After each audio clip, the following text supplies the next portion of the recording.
Good afternoon, guys. Can't wait to show you this. I've been waiting on this for a little bit now. I sent out my BTI gauge about a week or so ago now. Brandon was kind enough to do this upgrade at his cost for me. So I guess I need to put it out there. Yes, I did not have to pay for this upgrade. I don't want to lie to you and say like I paid him for this. No, he was kind enough to do this for free. Kind of like an exposure thing. But at the same time, I would have probably done it either way, so I guess it doesn't really matter there. But I want to go over the gauge in full. I made videos in the past for this, but this time I'm going to show you exactly what comes in the box, what you get, what the manual you have is, and how to use the gauge and how to set it up. I want to show you everything about it, what are all the features it has, and what other ECUs you can be used with, not just the AM Infinity.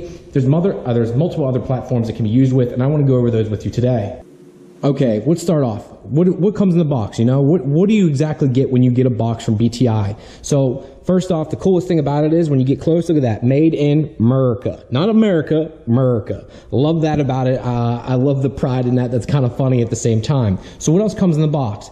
You get a manual. Comes with a little business card, tells you the ECUs that is currently available that can be used. So you got AM Infinity, V2, EMS4, Adaptronic, ECU Master, Haltech, Megasquirt, Motec M1, and Pro EFI.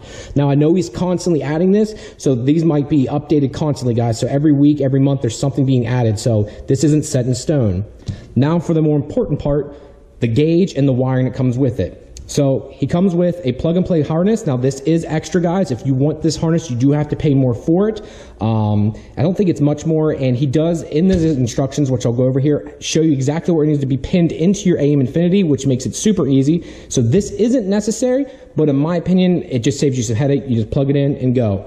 So that was a nice little feature that I paid a little bit extra for. And then you have your gauge. And on top of the gauge, he gives you the mounting hardware and screw-on nuts. Makes it super simple to use once again. Now onto the manual here. Now inside the manual itself, it goes over a little bit of everything, showing you how to wire it in, what plug you need to use on the AM and harness, and where all the pinholes are and how to depin or repin one of the connectors. Now another thing he shows you is exactly where in the ECU for the harness, for the plug, where it needs to go. It tells you exact number, can A high, can A low, can A high, and can A low again. It shows it for the 6 and 8H, 8, 10, and 12. Super easy. Most places don't do this. This right here, you don't get. Maybe the big guys like the AEMs of the world, but for a guy who does this himself, it's pretty impressive. He gives this detailed of instructions. And over here, he also labels everything out for you too. You can't really beat this. I mean, when it all comes down to it, you really can't beat it for the price. Brandon offers one quality gauge. This does just about anything you would need. No need for 3-4 gauges anymore in your car. This little guy will show everything, and everyone, the biggest complaint I probably hear from people that do not own one is, Ryan, this screen is way too small, which is not true. I thought the same thing too until you get it in the car and it displays everything you'll ever need and the size you need. You don't need to see every little thing. The one thing I keep it on all the time is air fuel ratio and PSI. That's it. That's it. But once I get in the car here, I'll turn it on and I'll show you all the features here. Brandon was also kind enough to send me a shirt too. That does not come in the kit. I want to make that clear. What you see over here is what you get in your BTI gauge kit. The shirt was a nice little gift from Brandon, so I do appreciate that, brother. So now I'm going to go ahead and throw it in the Supra over here, which I have not seen in a couple weeks. So let's go hook it all up. I don't have my dash panels in it right now. I should be getting those later tonight, so I'm just going to have to hold it in my hand for right now, and I'll go through everything step by step. All right, guys, first up, we need to go ahead and connect the harness here. What we need to do is take this 4-pin Deutsch connector that comes supplied from BTI and plug this into the AM net gauge. Now, again, this is in your instructions right here. He even circles it and labels it, the AM net connector. It should be on your harness. Now, some of you guys might have a custom harness. I myself have a custom one, so it's not going to be exactly the same as this one shown in the book, but that's okay. The plug style is the same, and it should be the only one on there like that. Very simple. All you got to do, once again, is plug this in, and I'll show you exactly where it needs to be plugged in at. All right, guys, next up here, this is the AM net gauge or AM net plug that goes directly to the ECU, and this is my BTI plug. All you have to do here at this point is literally take these two and snap. Two Deutsch connectors go right into each other. This is a Kaizen Motorsports custom harness I had made using my AM Infinity here. Pretty simple, guys. I just want to show you exactly what to do. I am also running the wiring. You can see there, down underneath over the dash here. Here's the rest of the wiring out here.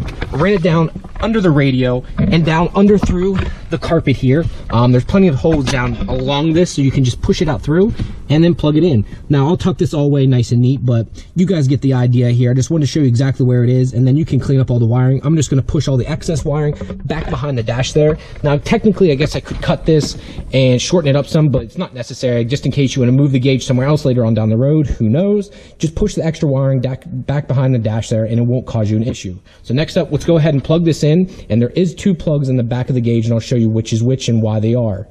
Now, for the gauge, guys, in his book, it tells you exactly what you need to do. One thing you'll notice, though, there is 2 white connector plugs, and you're probably thinking, well, Ryan, which one do I use? Well, I'm going to show you what the difference is between the 2 and why they're here. So the one to the furthest left, which actually I have it upside down per the instructions, dumb me, the one to the left is what you're going to actually plug your gauge into that goes into the AM net. This will be your black ground, your red 12 volt, your green is your CAN low, and then your white is your CAN high. Now the one to the right of it is your output to connect another gauge to it.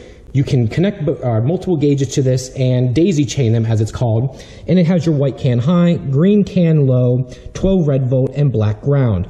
It's very nice that he actually offers this. Having the ability to daisy chain them is very, very cool. A lot of gauges don't actually offer this, so the fact that Brandon was smart enough to add this feature makes his gauge even cooler. So I'm going to go ahead and install it here and show you guys, again, which plug to use, which is the furthest to the left here, with these 2 prongs faced up, or the 2 bolt heads facing up. Back inside the car now, I'm going to take my little plug here, just a little guy, and plug it into the back. Make sure I have it on the right way. I'm going to zoom in for you guys here. You can see there, just going to snap, plugs right in, and that's it. Seriously, as simple as that.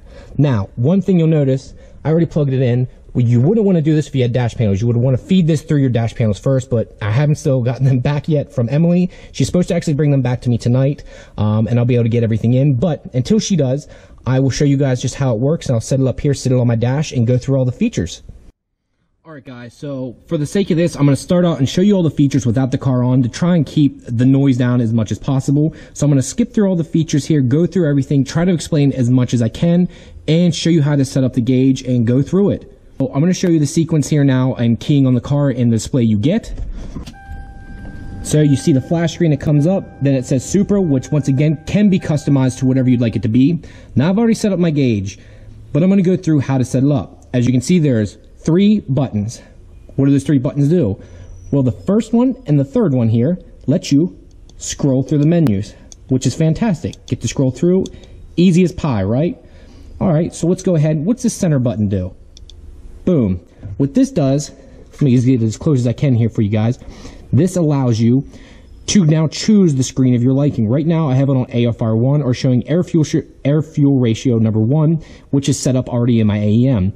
Next screen, I get AFR 2, which obviously if I had a dual, or 2, as I should put it, if you had dual wideband set up inside your header, so if you had a V8, you could have both of them showing, or show for the second one.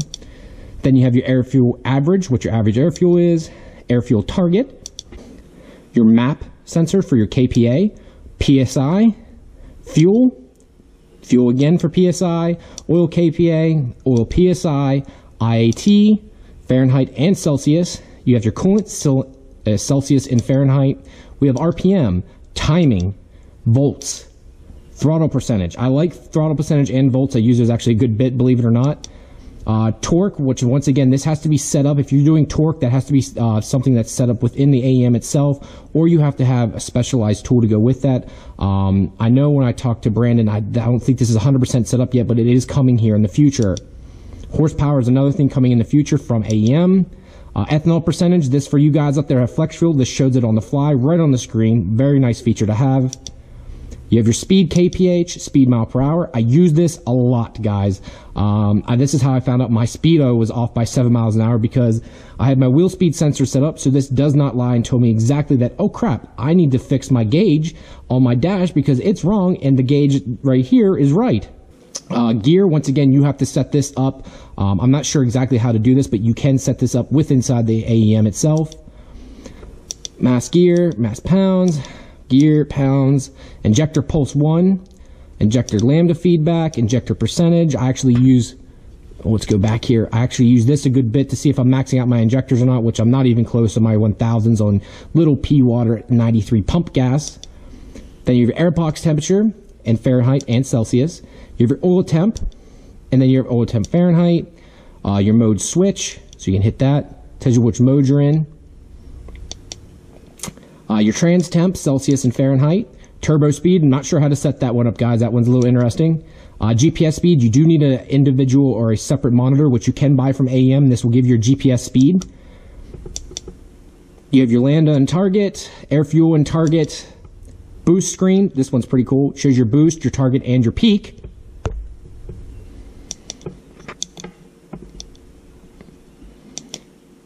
Boost screen PSI, KPA, delta C, delta F. Your slip screen, so for me, this is pretty cool. It shows your target slip, like I have it set on my rating of 5 right now. Slip percent is 0, torque amount is 0. So now when I do hit, when I do have some type of slip, it will show on the screen now since I have the wheel speed sensor set up. This would be pretty cool for you guys out there. Anyone that has traction control set up, you'll be able to see it exactly on the screen when it happens. Map and KPA, fuel pressure again, fuel screen, SEE, wheel speed miles per hour, gear RPM and speed, SE again, so you can show the gear, the RPM, and the speed. Pretty cool stuff. Your knock feedback, so you got 4-cylinder, 6-cylinder, 8-cylinder, and 10-cylinder feedback. Pretty cool. AFR 1 and map 2, lambda 1 and map, everything S1, SE, etc. So we've already gone through this, guys, for the most part here. You get the gist of it, you know. Let's see if I can get this one. Acceleration, GPS again, GPS time, oil pressure, etc. So we've gone through this, guys, here.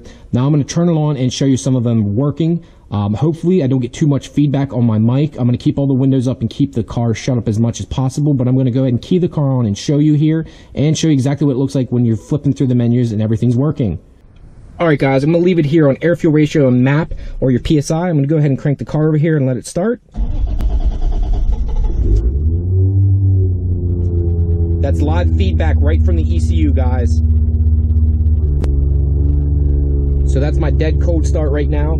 It's about, I don't know, 85 degrees here in Pennsylvania. So let's go through the rest. There's my IAT, H2O, which would be my water temp, oil temp. Oil temp I do not have set up right now, so ignore that one, guys.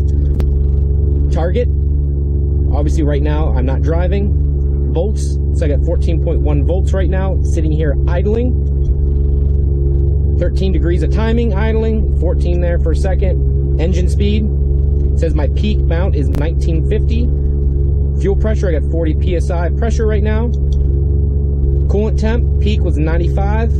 Once again, this is just cold start, so it's not going to show you everything yet. It's pretty cool how right at the bottom, see, here's one thing, an update for you guys.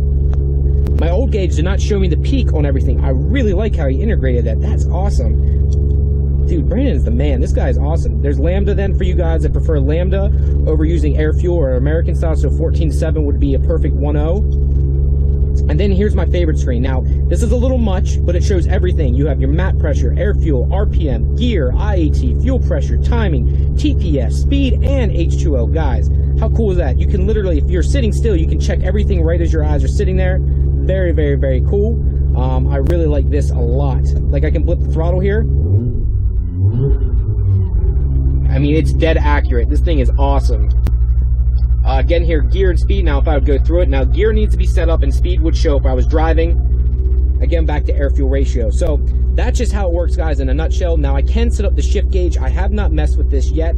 My understanding is I need to hold this bottom gauge at a certain time. I have to read through it a little bit more to set this up, but your instructions do have that for you guys. But this is the basic breakdown of the BTI, guys. But this is the basic breakdown of the BTI gauge, guys. I hope you're enjoying this video. If there's anything else you guys need, as usual, I'm going to post everything below for Brian's company, which is BTI Gauge. I will put everything, the link to his company and his Facebook page. Again, as usual, guys, all my information is below. Thank you guys very much, and I'll talk to you later. Peace!